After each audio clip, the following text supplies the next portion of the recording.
Hey folks, Brian Blessing coming to you from Las Vegas. Glad to be on board again at bangthebook.com. I think we're going to have some good information to disseminate to you here because it's NFL and it's all about adjustments because we've seen these teams in action now. College football, it goes 2, 3, 4 weeks. NFL, the adjustment maybe into week 3, but the biggest adjustment is week 1 to week 2. Glad to be with you, bangthebook.com. Don't forget the sports betting podcast. Follow along on Twitter at bangthebook. All right, let's focus on some of the games that are of intriguing nature in terms of what the movement's going to be. New England is 4.5-point favorite, and that's a dead zone. You could see that go up just a touch, I believe. The total on the game is 53.5. I think this is a fantasy football player's dream, and it's a crazy high total. And if anything, I could anticipate this total going even higher. We know the Patriots will put points on the board. And the Saints went up and down the field against Minnesota. The bottom line is they got very conservative in the red zone and settled for chip shot field goal after chip shot field goal. I don't think that's going to be the case at home. I think there's points galore. Look for this total to go up. Tennessee, a 1-point favorite, up to 1.5 at Jacksonville.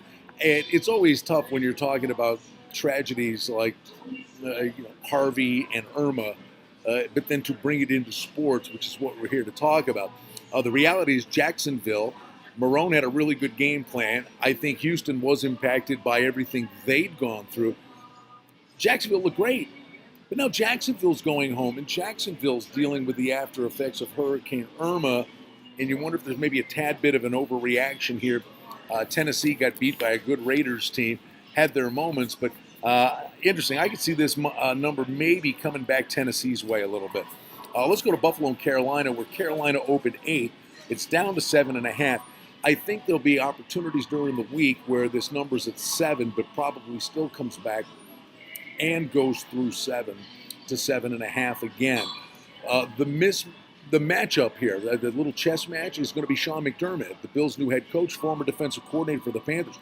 He knows all about their personnel. Carolina got it done against San Francisco. I mean, they didn't look like world beaters in that game, and the Bills beat the lowly Jets. But you've got McCoy, you've got a running game. The Bills are going to have to find a way to get the wide receivers involved here with more regularity. But the young defense actually looked good for Buffalo. But again, if it's above a touchdown, McDermott knows this team inside out. You'd have to take a peek at that. Arizona, 6.5 up to 7.5. It goes through the key number of 7. The Colts could not look any worse, and Arizona let one slip away.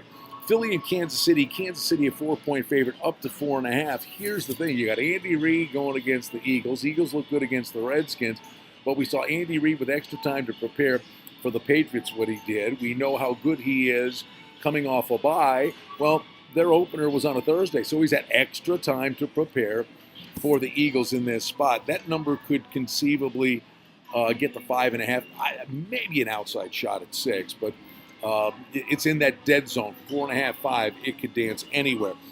Then you look at Washington and the Rams. The Rams go from a 2.5-point favorite up to 3. Well, you got to take this with a grain of salt. But one thing that we thought would happen, and that would be the Rams defense would fly around with Wade Phillips as the coordinator. But Goff looked really good. Washington, turnovers destroyed them against the Eagles, and you wonder if there's maybe a little bit of an overreaction here because the Colts were just grisly. Then Chicago and Tampa Bay. Tampa Bay's a 6.5-point favorite, and the funny thing is, I don't think this is going to get to 7. Chicago had a shot.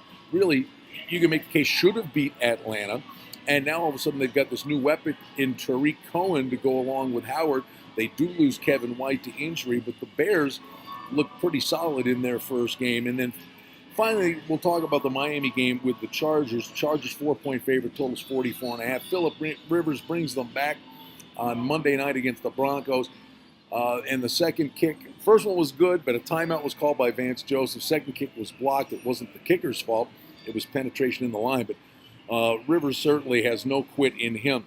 But Miami, they've been away from Miami because of Hurricane Irma. I think watch out for Miami a little bit here. I don't think Cutler's going to be horrific in any way, shape, or form. Keep it simple.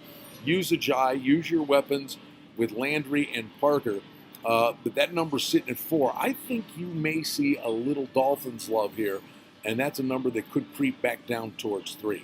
Again, it's all about the adjustments you make from week 1 to week 2 in the NFL as we really get to see them play a full 60 minutes for the first time. Always looking at the adjustments and always looking ahead from Las Vegas. I'm Brian Blessing at bangthebook.com.